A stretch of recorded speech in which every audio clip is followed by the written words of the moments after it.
నమస్తే రమగారు. నమస్తే జయ. రమగారు, మనము దసరా స్పెషల్ ఏ రోజుకి ఆ రోజుకి సంబంధించిన వీడియోస్ చేస్తూ ఉన్నాము. మొదటి రోజు పాడ్యమి రోజు, ఈరోజు అనుసరించాల్సిన విధి విధానాలు ఏంటండి? అమ్మవారిని ఈ రోజున బాలా త్రిపుర సుందరి అవతారంలో వెలయిస్తారు. బాలా త్రిపుర సుందరి అంటే 9 ఏళ్ల బాలిక స్వరూపంలో ఉన్న అమ్మవారు. ఈ రోజున ఈ వెలయించడంతో పాటుగా ఇవాళ నుంచి మనం దసరా పూజలు మొదలు పెడతాము. నవరాత్రులు అంటే పొద్దున్నే కలశం పెట్టుకోవటం, ముందే ఇల్లు శుభ్రాలు అవి చేసుకుంటాం, చక్కగా మామిడి తోరణాలు కట్టడం, వాకిళ్ళకి గుమ్మాలకి పసుపు రాసి బొట్టు పెట్టుకోవటం, తులసమ్మకి కాస్త పసుపు రాసి బొట్టు పెట్టి ఒక దీపారాధన చేసుకోవటం, తర్వాత కలశం పెట్టదలుచుకున్న వాళ్ళు కలశ స్థాపన ఉదయం చేసుకుంటాం. కలశం పెట్టడము, అఖండం పెట్టదలుచుకుంటే అఖండం కూడా ఒక చిన్న మంచి మూకుడు, పెద్ద సైజు మూకుడు తీసుకోవటం, దానికి పెద్ద ఒత్తి, దానికి సరిపడా కొంచెం లోపల 2-3 చుట్లు వచ్చి పైకి ఒత్తి వచ్చేలాగా పెట్టుకోవాలి. కరెక్ట్ గా వేసామనుకో ఒత్తి ఇదైపోతుంది కదా, కొడి తీసిన కొద్దీ ఒత్తి చిన్నదైపోతుంది. అట్లా కాకుండా మెలిపెట్టిన వత్తిని ఒక 2 రౌండ్లు లోపల నూనెలో ఉండాలి, ఒక్కొక్కస పైకి రావాలి. మనం ఇది తీస్తున్న కొద్దికి సరిపోతుంది అనమాట. తర్వాత మా మూకుడులో చక్కగా నిండుగా ఆజ్యం పోస్తారు. మీరు నెయ్యి పోయదలుచుకున్నారో నూనె పోయదలుచుకున్నారో మీ విధానం పోసుకోవటము. వెలిగించి ఒక చోట కదలకుండా జాగ్రత్తగా రక్షించగలిగే ప్రదేశంలో, చిన్నపిల్లలు ఉండకూడదు, గాలి తగలకూడదు, ఇతరత్ర నడిచే వాళ్ళ బట్టలు రెపరెపలు వస్త్రాలు తగలటము లాంటివి జరగకూడదు.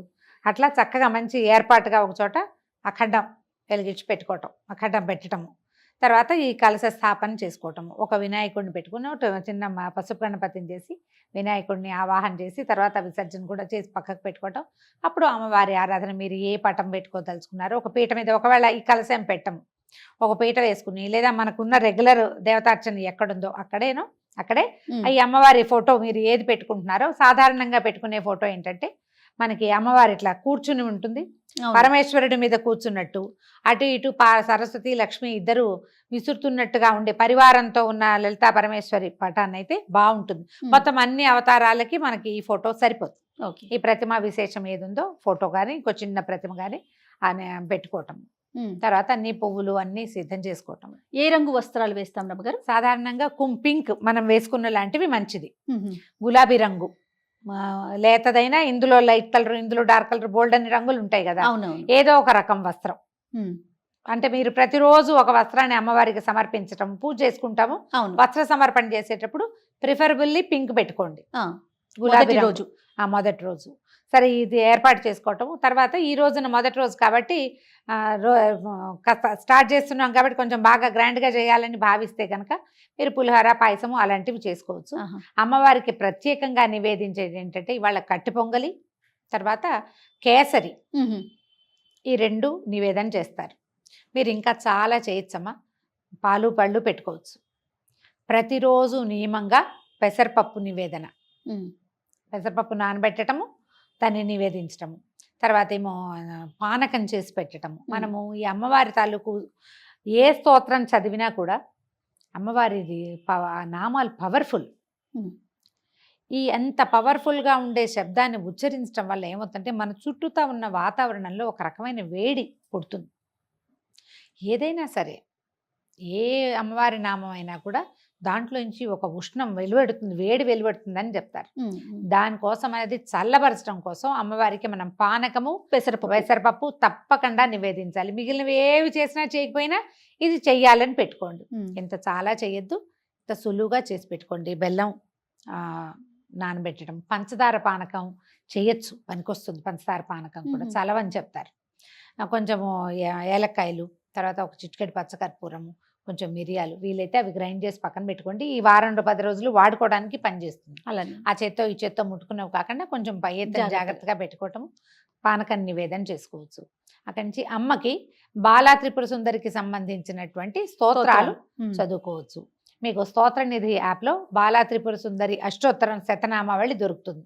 అష్టోత్తర స్తోత్రము దొరుకుతుంది, శతనామావళి దొరుకుతుంది. ఆ 2 చదువుకోవటం మీ వల్ల అవేమీ కాదు. శ్రీమాత్రే నమః అంతే. మీరు దానికి ఒక లెక్క పెట్టుకోండి. శ్రీమాత చిన్నది కదా, అలా అనగానే పూజ అయిపోయినట్టుగా అనిపించదు మనకి.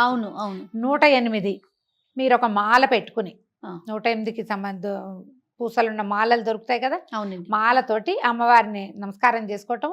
ఆ మాలని మీరు 108 సార్లు జపం చేస్తే చాలా పర్ఫెక్ట్గా సరిపోతుంది, చేయగలిగితే గనక. ఇంకా కుంకుమ పూజ కూడా ఈ రోజు నుంచి మొదలు పెట్టుకోవచ్చు. మనం చిన్న ప్రతిమ విశేషం ఏదైనా పెట్టుకున్నాం, ఇట్లా ఉన్న ప్రతిమ లేదు మన దగ్గర, చిన్న గుండ్రటిది లలితా త్రిపుర సుందరివి మనకి రాగిది పెట్టుకోవచ్చు, చాలా మంచిది. వెండిదో లేకపోతే పంచలోహాలదో బంగారు రూపు ఏదైనా లక్ష్మీ రూపు ఉందనుకోండి మన దగ్గర, దాన్నే త్రిపుర సుందరిగా భావించి బొట్టు పెట్టికోవచ్చు. లక్ష్మీ రూపులు అందరి ఇళ్లలోనూ ఉంటాయి, ఏదో ఒక శ్రావణ మాసంలో కొనుక్కుంటాం కదా. పసుపు పెట్టండి, దాని మీద బొట్టు పెట్టండి, తయారైపోయింది అమ్మ. ఇక ఒక చిన్న దీంట్లో పళ్ళెంలో సెపరేట్గా పెట్టుకోండి, ఒక తమలపాకు వేసి దాని మీద ఈ అమ్మవారి ప్రతిమ విశేషం మన దగ్గర ఏది ఉంటే అది పెట్టుకోవటము. మీరు ఒకవేళ 108 సార్లు కాకపోతే ఇంత సమయం పెట్టుకుని చేసుకుంటాం అనుకోండి జపం, అమ్మవారిని తలుచుకుంటాం, అప్పుడు ఒక చిటికెడు కుంకుమ పట్టుకోవటం, వేసేయటం దాని మీద, అమ్మవారి మీదకి సమర్పించేసేయటమే. తర్వాత నివేదన చేసుకోవటము.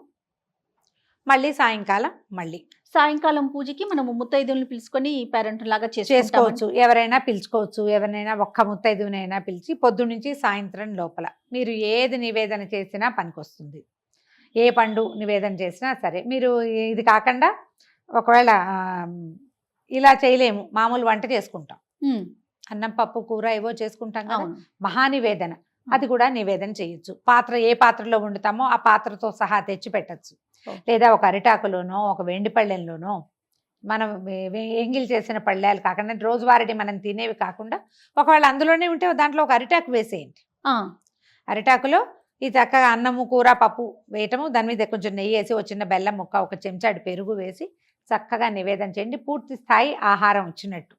కాదు రమ్మగారు, మనం ఇంట్లో తయారు చేసుకునే ఆహార పదార్థాల మీద కూడా బెల్లము నెయ్యి వేస్తే గనక అది పూర్ణ నివేదన కింద మనం ఇంకేం లేదు, ఒట్టి అన్నమే వండేవు నువ్వు, అన్నమే ఇంకేం వండలేదు, ఒట్టి అన్నం మీద కూడా ఓ బెల్లం ముక్క పెట్టడం, కొంచెం నెయ్యి వేయటం, ఇది పూర్తి నివేదన కింద అవుతుంది అన్నమాట.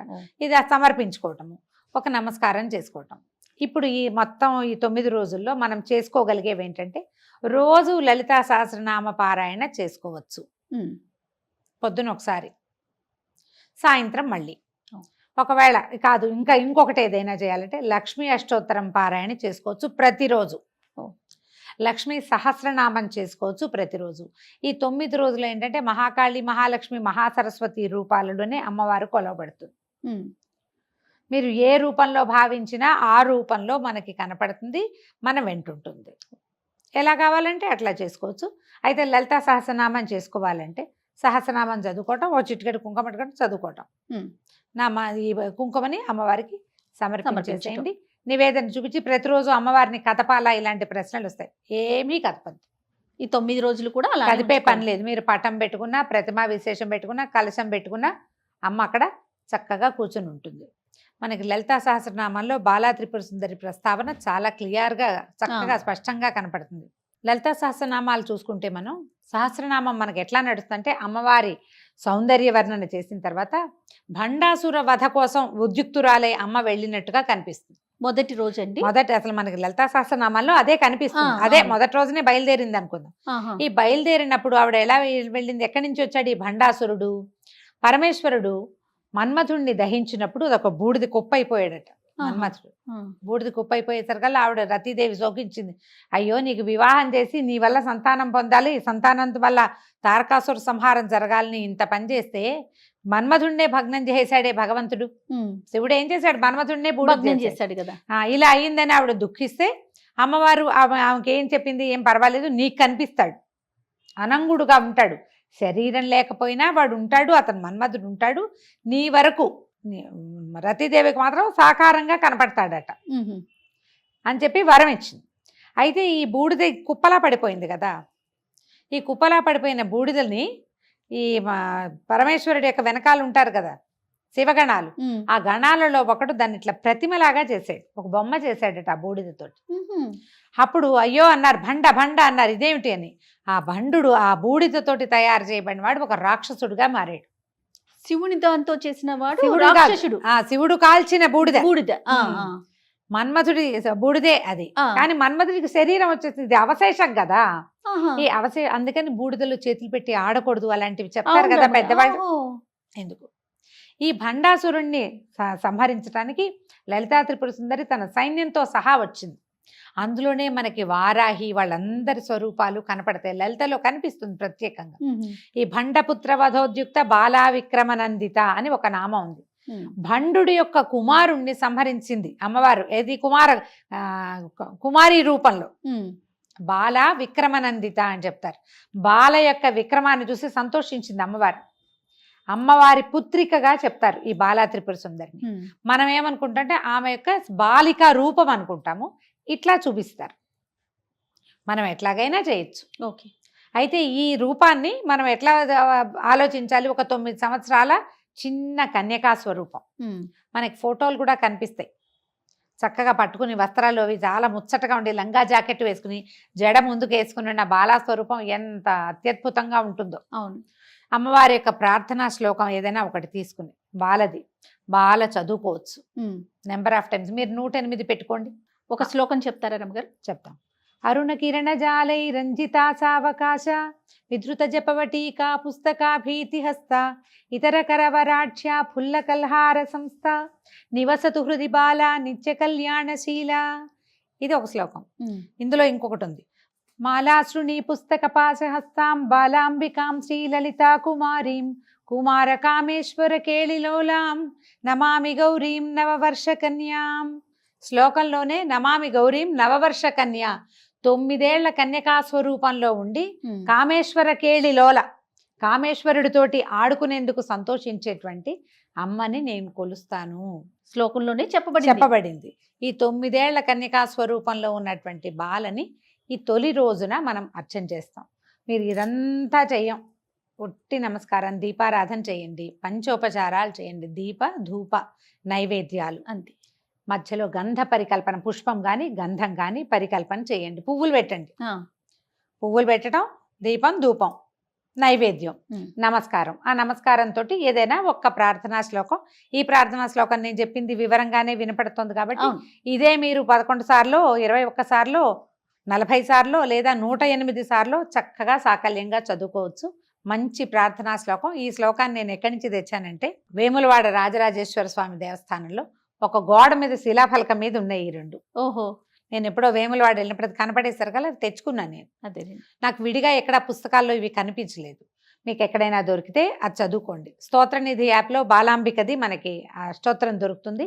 అష్టోత్తర శతనామావళి చెప్పుకోండి, పువ్వులు సమర్పించండి, నమస్కారం చేసుకోండి. సాయంకాలం ఇదే మనం రిపీట్ చేస్తాం. ఉదయం ఒట్టిగా నమస్కారం చేసుకుని లలితా సహస్రం ఏదో చదువుకుంటే, సాయంత్రం ఈ విశేష సేవ ఉంది కదా, ఏదైతే మనం బాలాంబికకి చేసుకుంటామో అది చేసుకుని నమస్కారం చేసుకోవటమే. మళ్ళీ రేపొద్దున ఇంకొక దేవతామూర్తిని అర్చన చేసుకుంటాం. సంతోషం రమ్మ గారు. నమస్తే. నమస్తే.